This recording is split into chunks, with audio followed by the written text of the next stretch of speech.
Hello, Culture Matters podcast. I am so excited to introduce you to our guest. This is going to be a real special one. Before I do that, here is a quote just for this episode. The thing that you don't want to do is holding you back to a wonderful life that you probably didn't even imagine. So that thing let me be ready. You'll never be ready. So just do it. Do it. It is actually better to do it imperfect. Because if you think about it, perfect, is a trauma response. We are all imperfect people. Nobody's perfect, right? Right? So guess what? But it is beautiful when people see your journey of transformation. So that thing, just do it and build with your clients, build with them together. It's beautiful. You create not only authority, but authenticity. Juan Carlos Arzola said that. I love that quote. My good dear friend is back on the show from episode 461, season 40. I met this man, this spiritual man, this light many years ago at John Maxwell's Gathering of the Minds at a round table. And he's been coaching and advising, mentoring people all over the world ever since. He was founder of a handful of businesses and created success, but realized there's not only 7 levels of awareness, but levels of success. Thanks for coming back to the show, my friend. You're the man. Thank you. Thank you.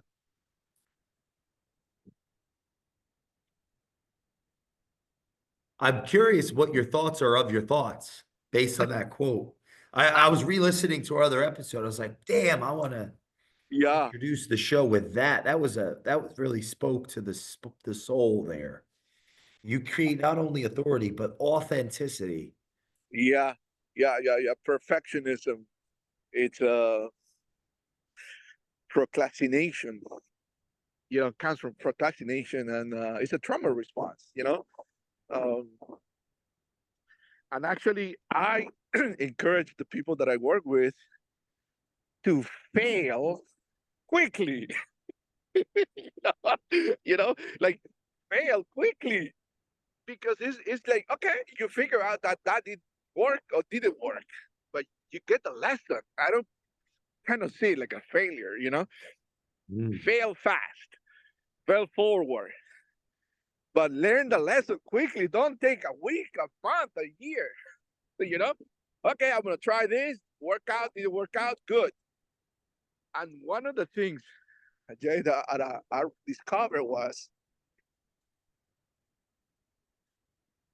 that unless they actually do it themselves, unless someone actually does it, then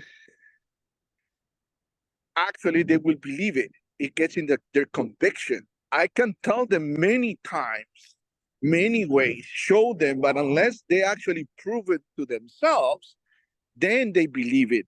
That's the reason that it's very, very powerful when you do it when you're not ready, but just do it. Try, because the little thing that you learn or unlearn or you need to relearn is just gonna trigger that belief, the story, the thing that was holding you back. It needs to be perfect, it needs to be this, it needs to be that. But if you really think about it, people want it to be perfect so they don't feel judged, right? We have this fear of being rejected. It needs to be beautiful, it needs to be perfect so that I can be accepted. At the end of the day, that's kind of what it comes up I'm to be. trying to figure out if my lack of fear of being judged around the content I've been doing has to do with me being a leader or me being a narcissist. What do you think? You're a leader, man. I, you know, I I'm struggling with that, you know. no. But I rather you'll do. Actually, actually, there's a study. Harvard did a study on when you do it in perfect, marketing wise, business wise, you are more authentic. Therefore, attraction and magnetism. People are curious there, and marketing works really good because you're being yourself, imperfect, right? And it's like, oh, wow. And people at the end of the day, they really appreciate that. There's more connection. You see, more authentic, deeply connections. And when that happens, then it's like, oh, okay. But when it's like too perfect, that you trigger some kind of, oh yeah, that might not be good, that probably be spam, that be, it's like too good to be true kind of thing, So we have these biases that is very important. So I always encourage, don't make it perfect. Just do it as is. And that's gonna give you even more confidence that, okay, you're being yourself, you're being your true self, And like you say, I love what you said. Nobody's perfect. You see, and when that's a lesson that I learned in the last few years, actually, when I reflected back on my last decade, it's like I was trying to procrastinate. And the reason that I was trying to procrastinate was because I'm trying to make it perfect. And the reason that I'm trying to make it perfect is because I want to be accepted. I don't want to be rejected. And why is that?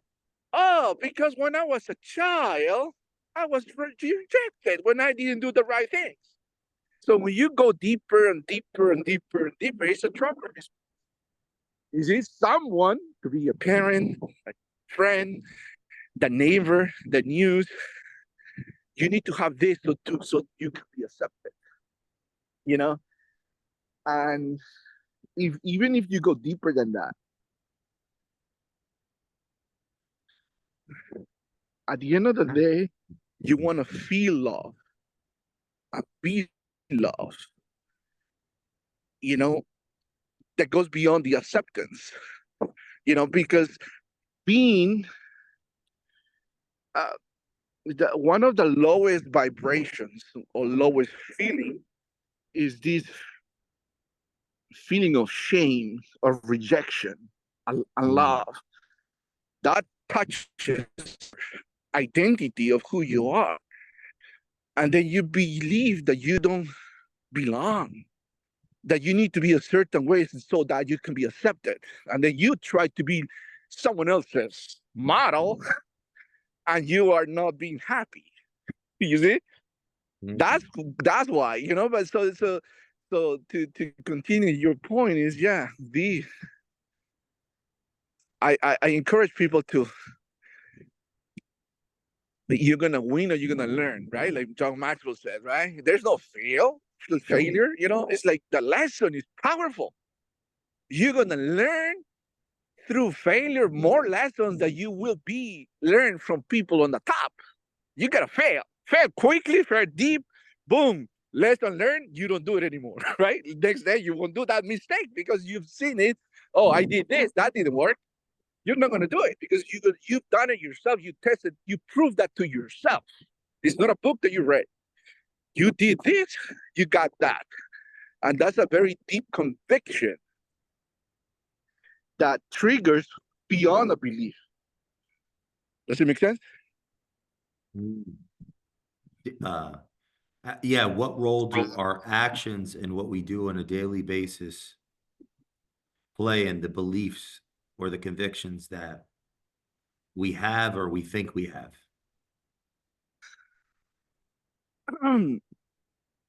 Well, so can you articulate your question a little bit? I mean, I understand your question, but can you be a little more specific on your question? Like what do you think the relationship is between actions and belief? Oh, easy. That's easy. There's two ways to see this, okay? Imagine between us, we have the number 6. You're in front of me. You can see 6, I can see 9, right? You're right, I'm right. You say true, something that is true, I say something that is true. But the truth is that thing in the middle between us is a number. You see it as 6, I see it as 9.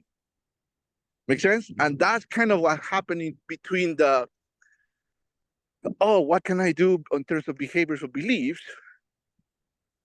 You can, if the goal is to change, you can do it from the outside in or from the inside out. Make sense? The inside out is from the belief level outside to the behavior. And from the outside in is from the behavior all the way to the inside, to the belief. Same thing. Now, what tends to happen is most people say, oh, inside out works better. I believe that too. It's deeper, but it's harder. Most people don't know it, how to do it. So most people try the easy way, outside in, change the behavior, change the action, so that you can start believing that you can do it, you know? So outside in, starting from behavior, is easier, superficial level. Is it possible to change the belief through the behavior? Yes. It's just going to be longer, it's harder, but it is doable. And from the inside out, it is deeper, it is possible as well, but you got to know how to do it. And yeah, it is. So both ways work. Does it make sense? So like on the metaphor that I gave you, you see the 6, I see it as 9. It still is a number, you see? And the same thing happens there. If the goal is to change, I'd rather approach it both ways. Now, I'll give you a little trick here that most people don't know is men are most men, okay? It's not like men. Most men usually, they do it from the outside in because we're more power, right? Women, on the other side, it works for them to do it a little bit from the inside out because they're more emotional, they're more inside, they feel the thing more, right? Okay, so that's the general rule kind of thing. So whenever I work with a woman, I give them that approach first. And of course, if they're having a hard time, then they can do the outside in. But if it's a man, I usually do the outside in behaviors, right? Habits, routines, and do it that way, okay? Because psychologically, that's how we are wired. Men are wired one way, you know, and women are wired another way, you know. Women, they feel more, and the feeling and the emotion is in the subconscious mind. We are more thinkers, doers, right? Like boom, boom, boom. So that's kind of the approach there for you, my friend. What are Make sense? people in your experience looking for when it comes to the coach? What do you mean? What are people looking for? I guess if What? we were to break that into 2 categories, what do they think they're looking for? And then what are they looking for they're not thinking about? Okay. Yeah. And Yeah. then are there different categories of Yeah. those There's that are actually three. searching? Yeah. Yeah, I'll tell you. I got your question. Most people, it's 3 categories. Okay, so let me just break it down easy for you. The soul, the mind, and the body. Most people focus in the body mind connection, and it's good. And that's kind of what those 3 categories that people that understand the terminology in terms of coaching or mentoring or training or guide or advice, in terms of the body, that's where most people want. To answer your question, that is on the category of body, they want performance, high performance, right? Do, fast, result fast, and performance based, okay? That's the mindset of most people because it's easy to understand, performance based. The second category in terms of the mind, they're just looking for a solution. They're thinking how to do things, okay? So the way of thinking is usually how to do this, or who can do it for me, or why this happens. So the thought process is on the mind, and they're trying to find a solution at the end of the day, an answer to their questions. Okay, so they're thinking ways. One way to see this is through mental models. So most of us, okay, have a way of thinking, a habitual way of thinking. For example, I have my I have one way that my client does it. For example, they call it the Pareto principle. I think you know it. The 20-80. Oh, where can I focus 20% so I can get 80% of that? Okay, but that's just one way of thinking. That's one mental model. Another mental model could be, oh, what's holding me back? Discover the bottleneck, boom, release it, fix it, then it's going to work, right? So the focus is not 20-80, but it's identifying the bottleneck. Other mental model is, for example, a domino effect. It's like, oh, where can I touch so that it could be a ripple effect? Instead of me doing 20 things, I'll just do one, and that will cascade down into the other thing. Totally different way of thinking. Make sense? So that's what the coaching is really good, because we don't know where they are in terms of the mind. Remember, body was performance, the mind was in terms of this mental model. It's like, oh, I see. And most people have, like I told you at the beginning, one habitual mental model that they get used to it. And that's all they see. And that's all they use on any situation. It's very interesting. So when you are coaching, then yeah, you listen to the person to see how they're thinking, and then you can introduce another mental model, another tool, another way of looking at this thing. Make sense? And that's the second way. So the first, the body is more performance based, and on the mind is more solution based. How can I solve this in another way? But then the third one, which hardly people see it, but I believe is the most important one, is on the soul level, there's the awareness, is that if you don't know, you don't know, right? It's like, if you don't see that, you don't see it. Like, you couldn't even start thinking, because you don't even know that is there. You don't notice patterns. You don't realize or recognize triggers. You don't recognize blocks. You don't recognize issues. So this level of awareness um, is kind of the breakthroughs, right? Is the aha moments. Is the thing that is going to shift inside of them. It's like, oh, I didn't know that. Now, because before I understand it, you have to know it, right? Before you start thinking, you need to see it. So that's how I see coaching helps a lot, right? Make sense?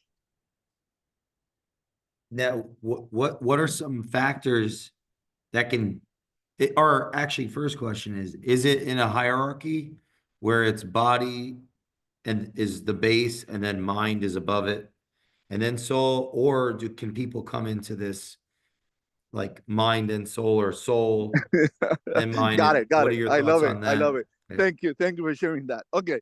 What the comment that you just did is a mental model. You see, you probably habitually put things into pyramids. Oh, this on top of that, on top of that. That's a mental model. And I will share with you probably one of the best ways, but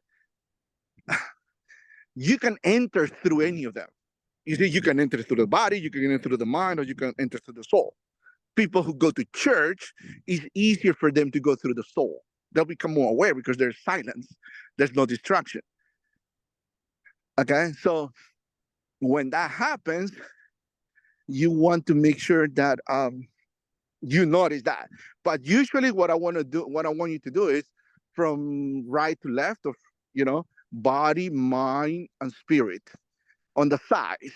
Okay, um, The body is the physical body, you know. The mind is like the cloud, the thoughts process. The mind is, you know, and then the soul, you know, which is the spirit or awareness or what you notice. You know, many. I want to use many words so you see the difference between those three big categories. But to be able to draw it, if that's what you're doing, yeah, you can do it in a pyramid, you know, one on top of the other one. Okay, but just realize that's the way of thinking that could work for you, but it might not work for other people. Make sense? So if you put it on the side, it's probably a better illustration visually. But I still think all three, uh, you can, through coaching, you can request all three. You can notice two. You can just make one want. Make sense? And it doesn't need to be in sequential order. It has to be more. Um, if I were to put it into sequence, I usually like to understand what they see first. Okay, meaning what they see, and then how they think, and then what they're doing based on what they think. You know, that's how I like to see it, because at the end of the day, if they don't do something, it could be because they didn't see it or they don't even understand it. Make sense? What relationship, if at all, could soul have with someone's potential? In terms of, what do you mean? Potential to learn new things, potential to Okay. So if the develop goal, relationships. okay, if the goal is to learn new things, then you need to develop awareness first, right? If that's the goal, because you don't know what you don't know, right? If you don't know what's missing, how are you going to start learning and studying that thing, you know? But then comes the mind, is, do I really want to learn how to do this? Or do I really want to learn who can learn this for me? You see? So you shift from the how to the who. That's the problem what most entrepreneurs have, for example. You know, they want to learn how to do everything. And it's going to take years. But there has to be a point that shift, well, that level of awareness will go higher. And it's like, oh, yeah, I don't need to learn how to do this. I just need to learn who can do it for me. But he discovered that something is missing. Make sense? So that's kind of the same thing. So, and in terms of the connection, kind of the same thing. You know, the thoughts and the emotion live inside the mind area. You know, and you develop the mind through awareness. And then when you notice, when you yeah, awareness is so huge, so huge. Jay, because when you notice yourself, okay, then you'll be able to notice other people, and then you're gonna connect, right? Improve the relationships. Don't react, right? Because the reason that you're reacting, or most people are reacting into whatever scenario happens, is because the level of awareness is very low. But when you learn how to develop that muscle, then you will not react. Therefore, your relationship will improve, because you won't say the thing that you said it when you got triggered, right? Right? When you get upset, it's a sign of a trigger. So it's like, oh, there's work to be done there. You know, that's a wound speaking up. You know, so the more upset you get, the older the wound it is. Make sense? Are there, are there any scenarios that come to mind where the wounds are helpful? Yeah, depending on how you see it, awareness. Because like this is one of the things that I tell my client is, welcome that. That the moment that you get triggered, be grateful. Because it's feedback. See it as feedback that your heart, your soul, something inside there wants attention, wants love, wants care, needs help. Because if I'm next to you, Jay, for example, and someone does something in front of us, okay, you might get triggered, I might not, or vice versa. I might get triggered, and you'll be fine. Then it's like whoever gets triggered, there has work to be done inside. So it's a feedback mechanism. So that's how I It's interesting because like it makes me think also it could reflect what needs to be done in the world because like let's say for example I Winston Churchill thought that he was saying to a lot of people, this Adolf guy's bad news. What if, I can imagine some people could have easily said, or maybe did, you know, something's wrong with you that you're projecting on this Adolf guy. Like, listen, he's a trustworthy guy. I believe, look what he's done for his country. uh-huh. Like I could, I'm curious if what your thoughts are on that. Like the trigger can be revealing of our own autobiography, clearly. Like what connection does that have with the world outside of ourselves for good or bad? I think in either context, it could be bad at Thanksgiving dinner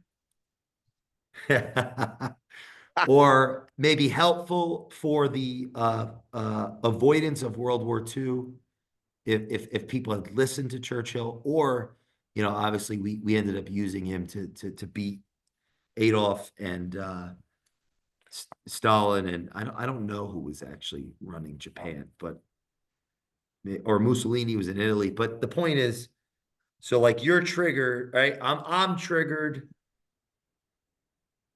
or yeah, I have an emotional response to the camps. Or like I'm taking this course now in the Peterson Academy on communism or on the Soviet Union, and people were put to death for even showing emotion around people passing away in the streets from starvation. It was taken as a sign Mm-hmm.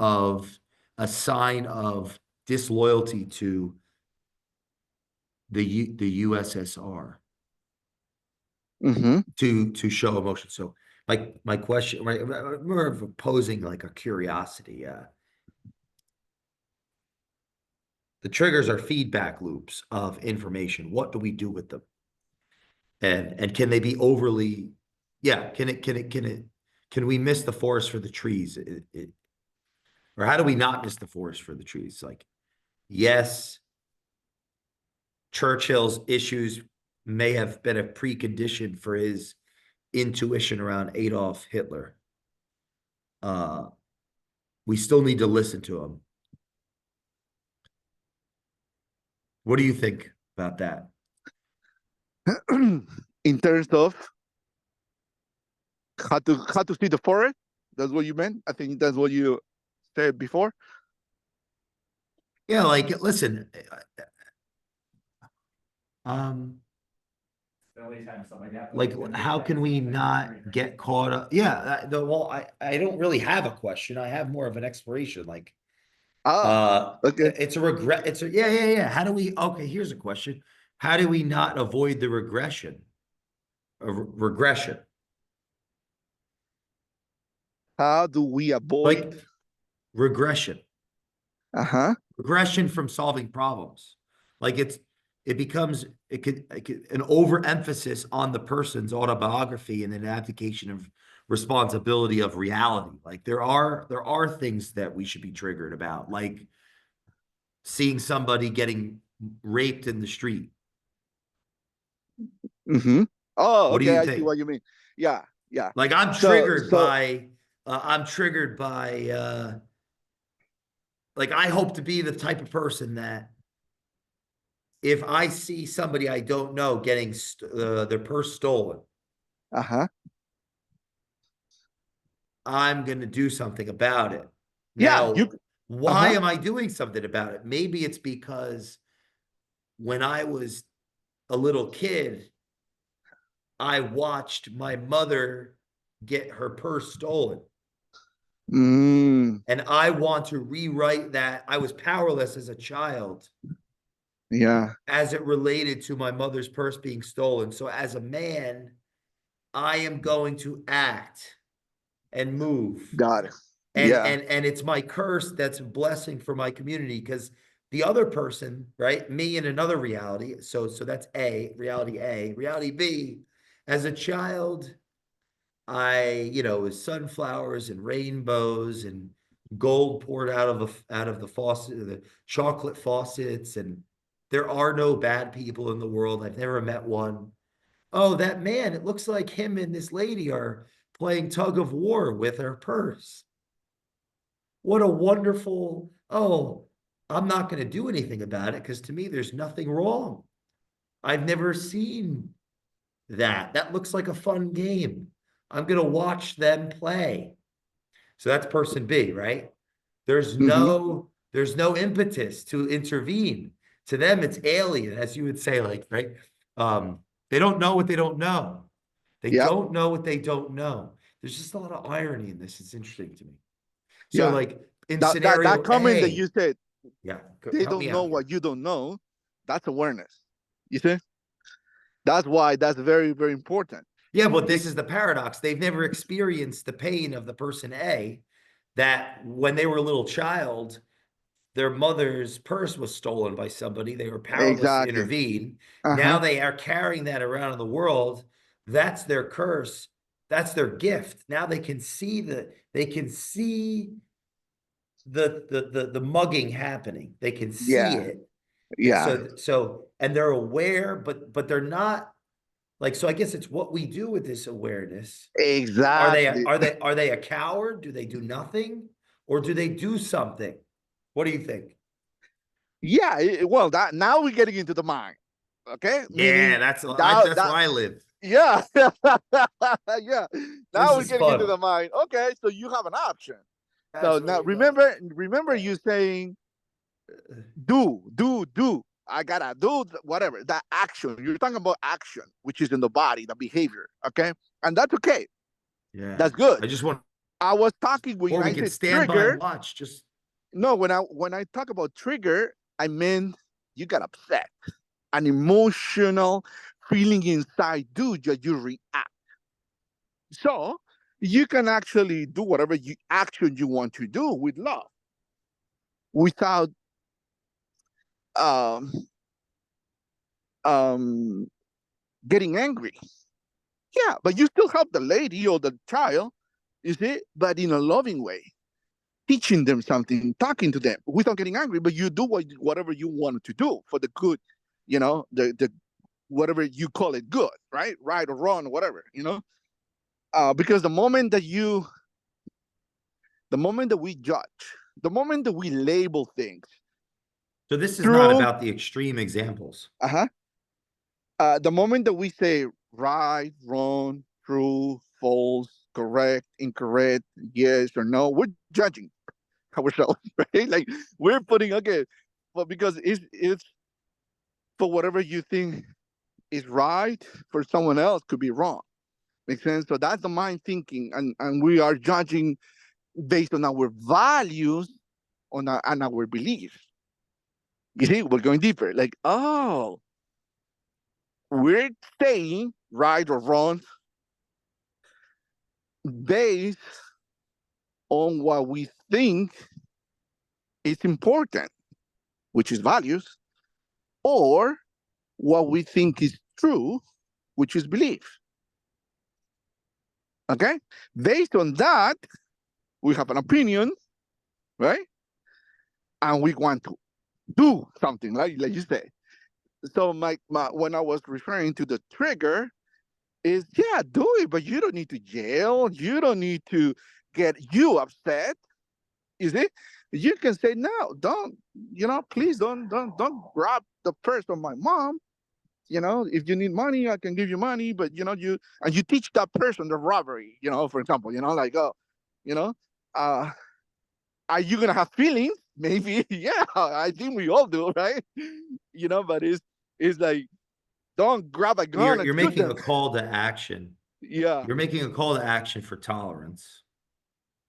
Uh, Implicit in that, it's like how you intervene the mugging will reveal your level of, yeah, tolerance. Yeah, I would say, yeah, yeah. Some people don't it's tolerate on a things, and they just, spectrum, you yeah, there's a know. spectrum. Yeah, you know.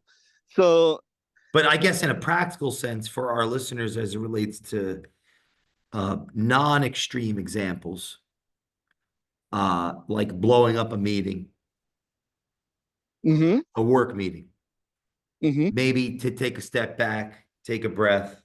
You said something on the other podcast about the emotions 90 seconds after that, it's a story.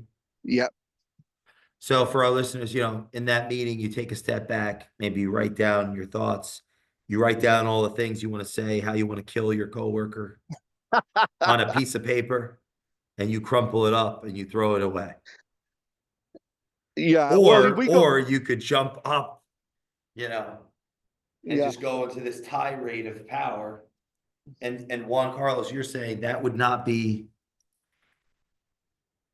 maybe something you don't know that you don't know is triggering that.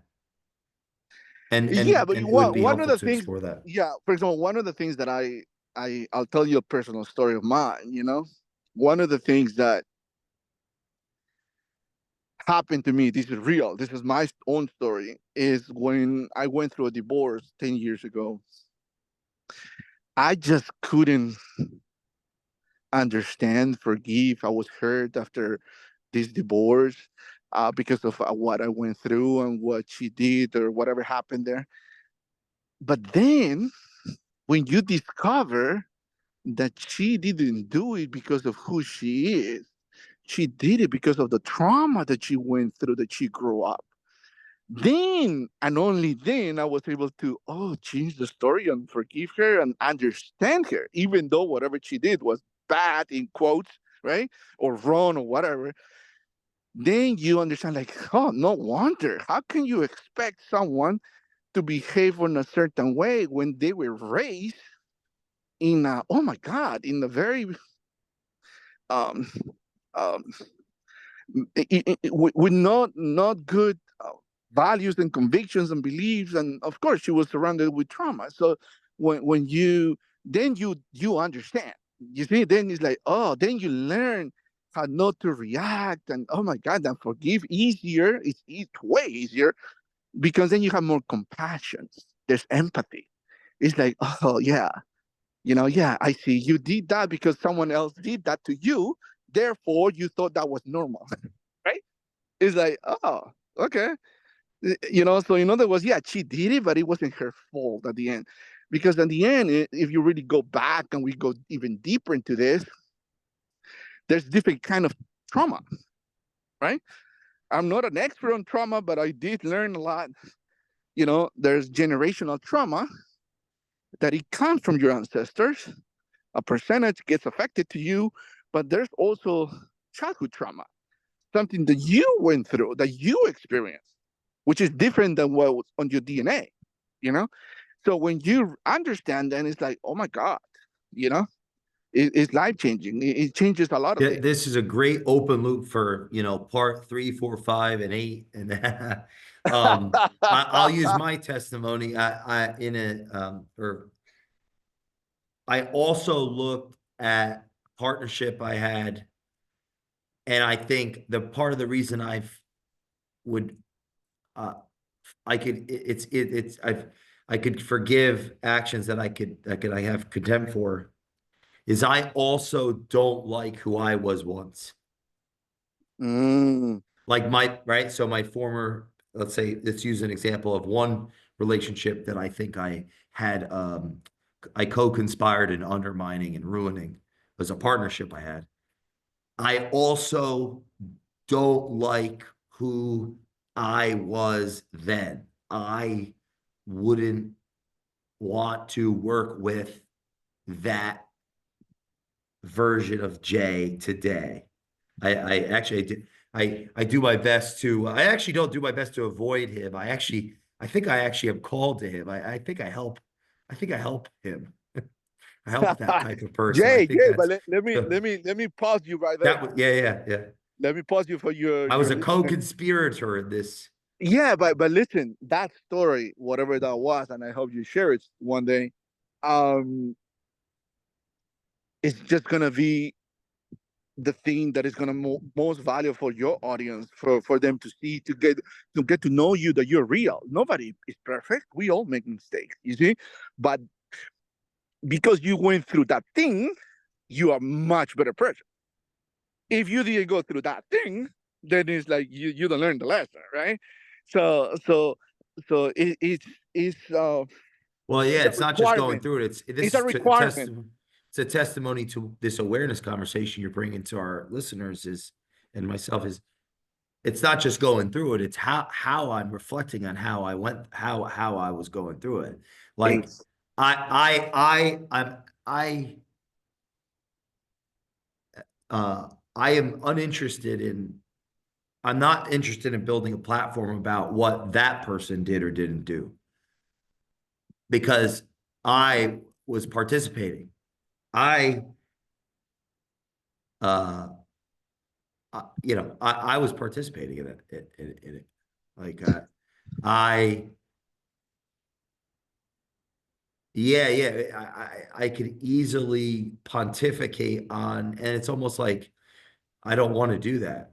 What I think they did or didn't do, and how they needed to serve me or whatever. Or it's like, what did I do, and what was I not doing, and what could I have been doing based on what I believe today about what I was capable of. And man, that helped me. That's been helpful to me, is realize, like, well, how can I not forgive that person if I don't even like me then? that's a good question. How But could you're I not forgive them if I don't even like me then? Then I think, well, wait, maybe I don't even have a lot. There isn't even so much I would even. I wonder how much they would need to forgive me based on what I was doing. It's like, in the ratio of forgiveness, who owes each other more?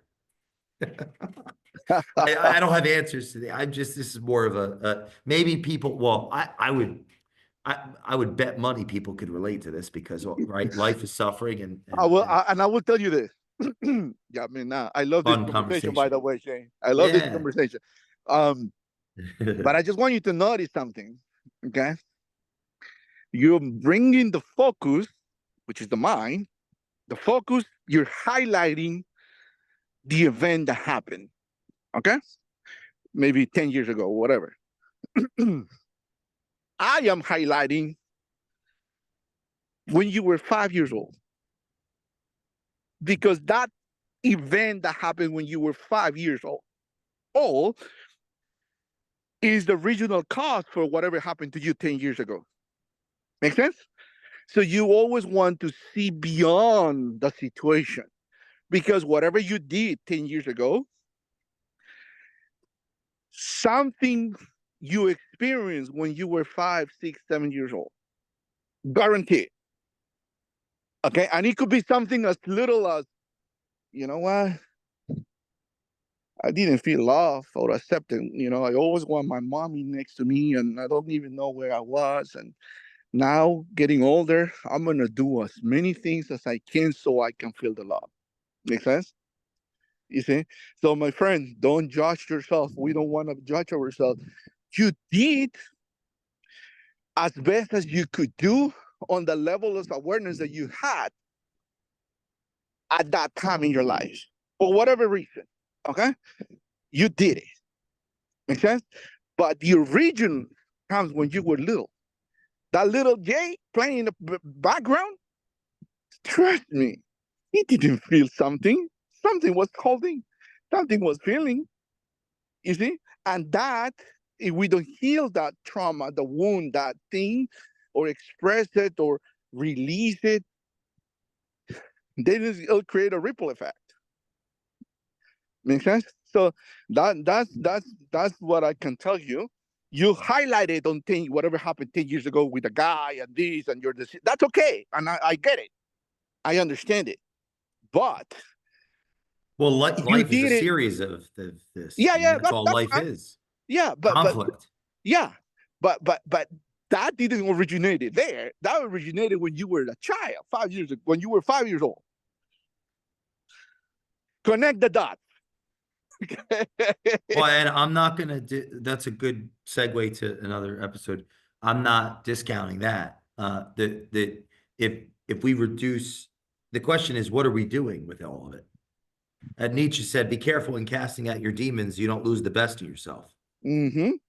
Mm-hmm. It's like, what am I doing with it? You know, and and that'll be determined. I guess, Juan Carlos, people listen to this episode.